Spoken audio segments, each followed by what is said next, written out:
আসসালামু আলাইকুম বন্ধুরা।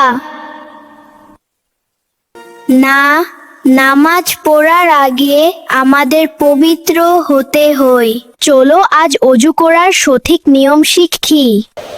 প্রথমে বিসমিল্লাহ বলে 2 হাত কবজি পর্যন্ত ধুয়ে নাও।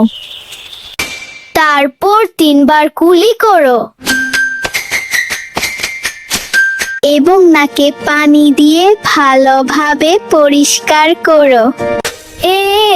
এরপর পুরো মুখমণ্ডল এবং 2 হাতের কনুই পর্যন্ত ধুয়ে নাও। তারপর মাথা মাসে করো।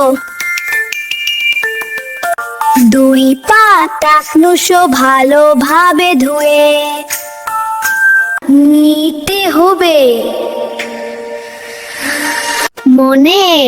মনে রেখো, অজুর সময় পানি অপচয় করা একদম ঠিক নয়।